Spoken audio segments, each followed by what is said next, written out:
hope all you vegans are doing good, and everybody that's planning on eating better, I hope you're doing good. And I'm glad you could join me while I do this for the first time. This should be very interesting. I got a lot to talk about when it comes to eating. It's kind of strange to see people fight against eating better. I find that to be very peculiar. It's not like it's a battle between eating meat or becoming a vegan. It's basically just trying to get people to eat better. And so I really don't understand a lot of the pushback. I see a lot of videos with people saying the opposite, that veganism is no good. And so I want to address all those issues. A lot of times when I see people saying that veganism is no good, I become a little suspicious of how well they ate. Did they get enough variety? And what type of vegan were they? Because, you have vegans that are vegans because of health, and you have animal rights vegans. And many times the animal rights vegans are only concerned with animal rights. They're a little bit more concerned with animal rights than they are health. So they have a tendency to eat anything that doesn't have animal byproducts. But everything that doesn't have animal byproducts is not necessarily healthy. And so I really don't like the animal rights vegans like that. I think that animal rights should be categorized as animal rights, and vegan should be categorized as vegan. Vegan should be for health reasons, and animal rights should be for the protection of the animals. I think that vegans that are also animal rights have a tendency to not get involved in a lot of other animal rights issues. And so I got a problem with that. Because you can search veganism, like vegan candy, and it'll show you a lot of candy that's not really that good for you.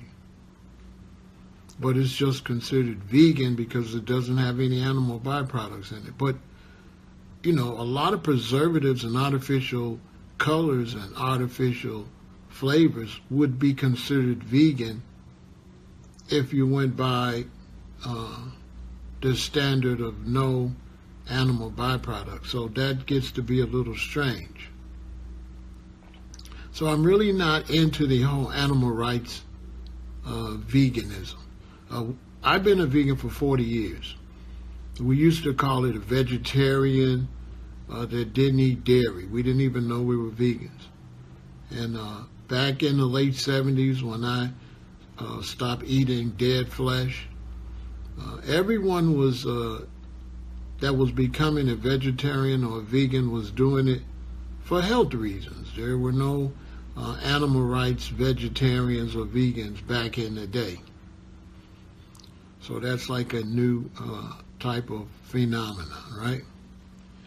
But I think it adds to a lot of confusion, and I think that it's all right for you to be animal rights, but your main goal should be health. You don't want to switch how you're eating and it not be health related. That could be dangerous. You don't want to be one of these people that's so concerned for the animals that you're not eating around it meals and you end up sick yourself. So I think the focus has to be health. If you're not healthy, how could you worry about other creatures, And so health is the main goal of what we're trying to do. And with so many people out here sick, I don't see the debate. Most people that debate against veganism never address all of the heart disease, congestive heart failure, diabetes. People have problems with their kidneys, their livers, colon cancer. They never address those issues. And these issues are very alarming, and something has to be done about it. Definitely eating dead flesh is unhealthy. And sometimes I think people that make these anti-vegan videos are paid. It seems like they're paid by the dairy industry or by the meat industry, who invest a lot of money in fighting veganism, because they lose a lot of money. The dairy industry is losing a lot of money right now, and the meat industry is taking heavy hits. That's why some of those are investing into veganism themselves. You know, Silk is owned by Borden's. Borden's was smart. They knew that they better switch over. And so all those companies that don't switch over, they're going to be in bad shape. I'm drinking some orange juice with some vitamin C in it. I had to get a break because for the last week I've been drinking this soursop leaves. This helps prevent cancer. So I've been making these soursop leaves, drinking it for the last week or so. I had to take a break and drink something else. And so I'm doing that. This week, I'm in the middle of a 40-day fruit fast and disease purge. I don't even know what day it is. I think it's almost a week. I'm not really into it. And so if I don't get motivated in a few days, I'll stop. When you're fasting, it has to be enjoyable and you have to be into it. If you do it for a while and you're not really excited, just stop and do it another day. So for this fruit fast, I'm not really that excited. You know, I'm doing it and I'm not getting the urge to eat cooked food, but it's just not exciting. Most of the time when I fast, it has to be exciting. The last fast I didn't do a fruit fast, I did a real fast, was 37 days. And I always tell people, you know, if you're not excited or you just don't feel like it, just stop and do it later. You got to catch a mode when you're excited and then do it. But if you don't know, you can go to www.veganintel.com and order this manual, the easiest way to become a vegan. And this will help you eat better. And I put this together for meat eaters, not for vegans. I find in the vegan community, there's a lot of vegans talking to vegans. And there's not that many vegans talking to meat eaters. And there's a different process when you're talking to vegans than when you're talking to meat eaters. And they're not the same. So some vegans, they talk to vegans, and a lot of times that information could stop people from becoming vegans. Because the term vegan becomes a weird term. And so I have to work hard to show people that you don't have to eat vegan food. You can eat fruits and vegetables. And people forget sometimes that fruits and vegetables are vegan. So they say to me, I want to eat vegan food. And I'm saying, well, you're probably already eating some vegan food. You know, vegan, there's no such thing as vegan food. There's just a vegan way of living. And the vegan way of living is no dairy and no no animal byproducts. And so all you have to do is go to the fruit and vegetable section and eat what's in the fruit and vegetable section. If you're eating a lot of meat and stuff, I wouldn't worry about GMOs. I wouldn't worry about organic fruits and vegetables. I would just go to my local store and get my fruits and vegetables and eat them, and wait until you wean yourself off of meat before you start eating better vegetables. That's what I would do. I don't see where there's a need to panic if you're eating fish with all kind of mercury in it, and fish that has all type of radiation in it, and you're eating all type of cancerous meat. Hey, what is some vegetables going to do to you in a short term just till you change over? So I wouldn't advise going to hunt for organic food when you're changing over. This is the thing. When you're becoming vegan, there's a lot of things you have to change in your life. And a lot of vegans kind of take that for granted when they're talking to people that are not vegans. When you switch over, you have to change your taste buds. You have to give your taste buds time to adapt, because you've been eating so much artificial flavors and artificial colorings and preservatives that your taste buds are ruined. Also, you don't know quite how to cook vegan food. So you need to give yourself enough time so that you can adapt with your taste buds and get your cooking skills up as you change over. Because it's not easy when you've been cooking something with butter to make that same meal without butter. It takes practice. So this is the best way. The easiest way to become a vegan is the best way, because if you go slow, right? If you take your time and just eliminate one food at a time, that will give you time to adapt to all the other things you have to adapt to. Going cold turkey could cause you to be malnourished, to cause you to not have enough food to satisfy you, and so you're going to be hungry because you don't know what to eat. And so I think this is where a lot of vegans make a mistake when they're teaching non-vegans. I think we should make it clear who we teaching. There's a certain teaching for those that are already vegan, and then there's a teaching for those that are just meat eaters. And these are two separate ways of teaching.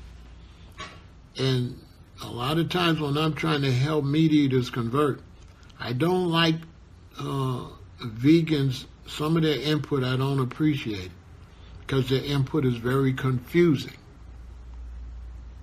You know,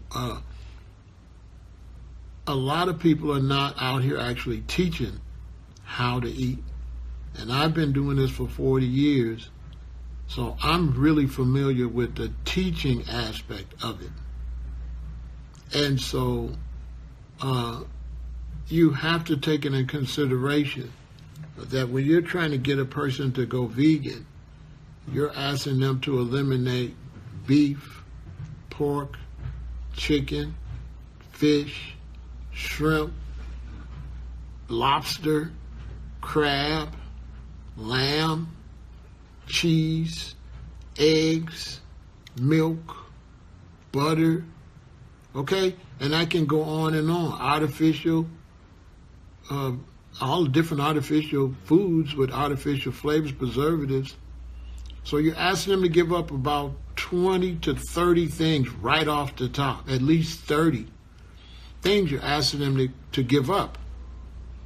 So you can't turn around and say, oh, also maybe broccoli's no good, this is GMO, corn is no good, cabbage is, you can't do that. Now you're asking people to give up 50 things. How are they going to do that? How? It's impossible. You're just setting them up for failure.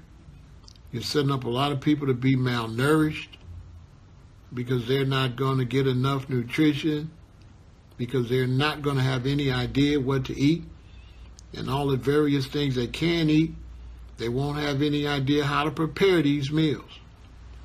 And so you got to give them time. Their taste buds have to change. They have to learn how to cook different. They have to learn how to shop different, which includes the way they spend their money, how they spend their money when they're eating vegan. All of these things take time. They have to learn what they're going to be adding to their new vegan meals. So it's very important not to go and talk to new vegans like people that are already vegans. And people do it all the time.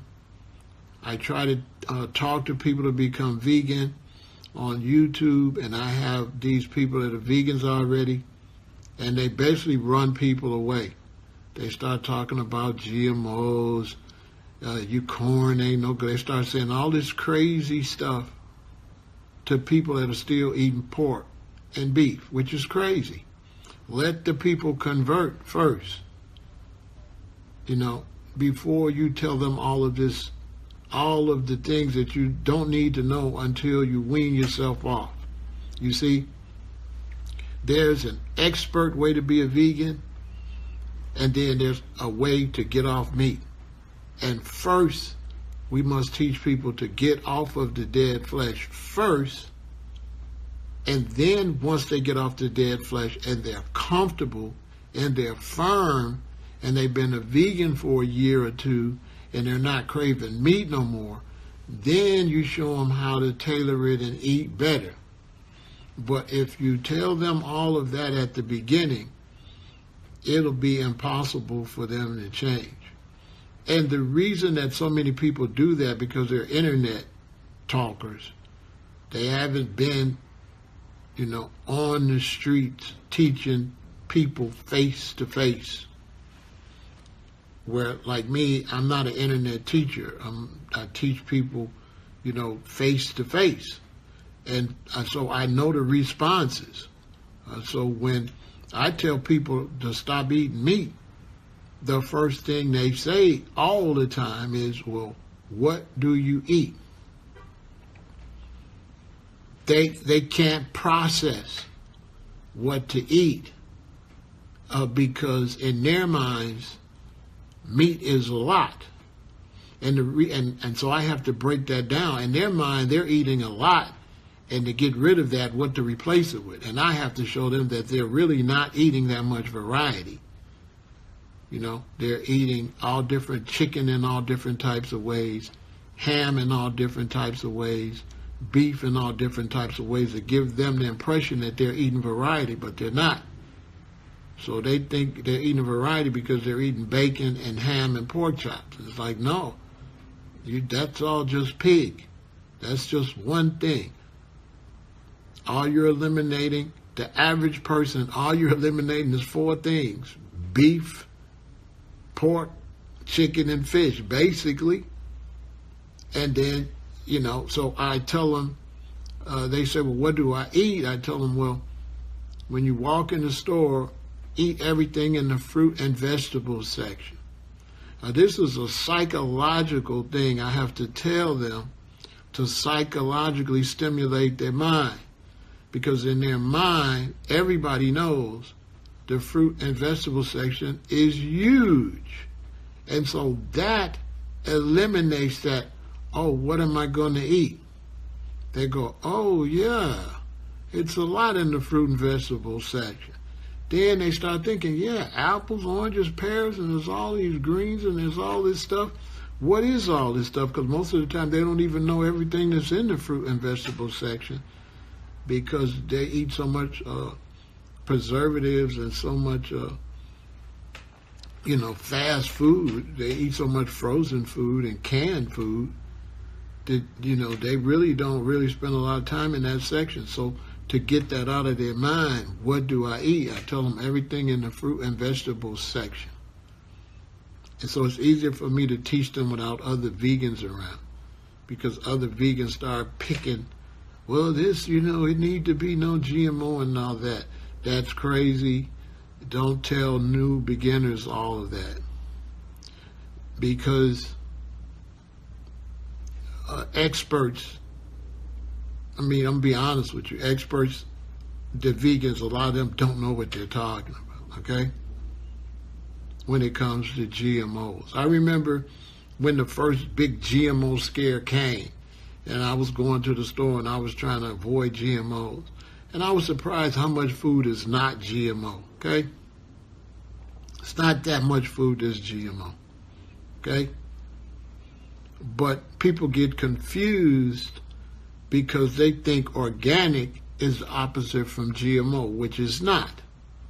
Organic is the opposite of growing food using chemicals. Has nothing to do with GMO. You understand? So you can get organic GMO food. So people don't get this. They say, well, just get organic food. It's like organic is not the opposite of GMO. Organic is the opposite of using chemicals.